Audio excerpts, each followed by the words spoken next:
M4. Animation.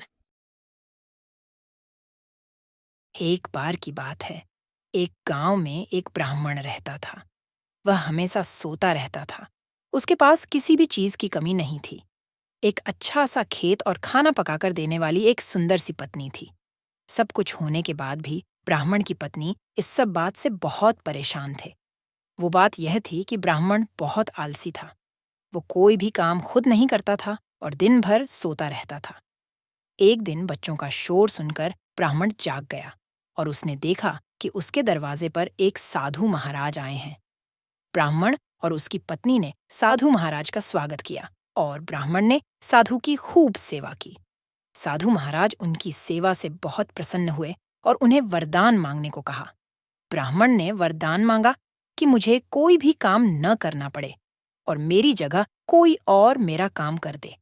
तब साधु उसे वरदान में एक जिन्न देते हैं और साथ में यह भी कहते हैं कि जिन्न को हमेशा व्यस्त रखना। अगर उसे काम नहीं दिया तो वो तुम्हें खा जाएगा। वरदान पाकर ब्राह्मण मन ही मन बहुत खुश हुआ और साधु को आदर के साथ विदा किया। साधु के जाते ही वहां एक जिन्न प्रकट हुआ। पहले तो ब्राह्मण उसे देखकर डर जाता है, लेकिन जैसे ही वो ब्राह्मण से काम मांगता है, तब ब्राह्मण का डर दूर हो जाता है और वो उसे पहला काम खेत जोतने का देता है। जिन्न वहां से गायब हो जाता है और ब्राह्मण की खुशी का ठिकाना नहीं रहता। कुछ ही देर में जिन्न फिर आ जाता है और बोलता है कि खेत जोत दिया, दूसरा काम दीजिए।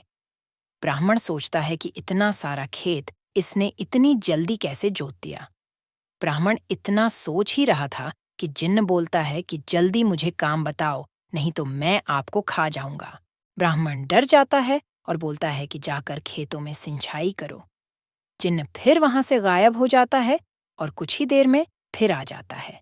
जिन्न आकर बोलता है कि खेतों की सिंचाई हो गई, अब अगला काम बताइए।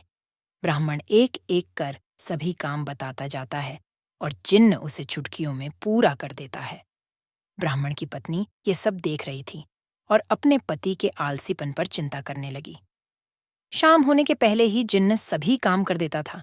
सब काम करने के बाद जिन्न ब्राह्मण के पास आ जाता और बोलता कि अगला काम बताइए, नहीं तो मैं आपको खा जाऊंगा। अब ब्राह्मण के पास कोई भी काम नहीं बचा जो उसे करने के लिए कह सके। उसे चिंता होने लगी है और वह बहुत डर जाता है। जब ब्राह्मण की पत्नी अपने पति को डरा हुआ देखती है, तो अपने पति को इस संकट से निकालने के बारे में सोचने लगती है। वह ब्राह्मण से बोलती है कि स्वामी, अगर आप मुझे वचन देंगे कि आप कभी आलस नहीं करेंगे और अपने सभी काम खुद करेंगे, तो मैं इस जिन्न को काम दे सकती हूँ। इस पर ब्राह्मण सोचता है कि पता नहीं यह क्या काम देगी। अपनी जान बचाने के लिए ब्राह्मण अपनी पत्नी को वचन दे देता है। इसके बाद ब्राह्मण की पत्नी जिन्न से बोलती है कि तुम मेरा एक काम करोगे। जिन्न कहता है, जी मालकिन बोलिए। ब्राह्मण की पत्नी ने कहा, तुम यह कलश के अंदर चले जाओ। याद रखना, तुम्हें कुछ देर बाहर नहीं आना है। जिन्न बोलता है कि अब भी यह काम कर देता हूँ। यह बोलकर वह कलश के अंदर चला जाता है। इसके बाद ब्राह्मण की पत्नी वह कलश को जल्दी से बंद कर देती है और कहीं दूर जाकर पानी के अंदर फेंक देती है और ब्राह्मण बहुत खुश हो जाता है। उसके बाद ब्राह्मण कहता है कि अब मैं कभी आलस नहीं करूंगा और रोज अपना काम करूंगा। उस दिन के बाद से ब्राह्मण अपने आलस को छोड़कर सभी काम करने लगता है और उसका परिवार खुशी खुशी रहने लगता है। कहानी से सीख, हमें कभी आलस नहीं करना चाहिए। आलस करने से हम मुसीबत में फंस सकते हैं। इसलिए हमें आलस छोड़कर अपना काम खुद ही करना चाहिए।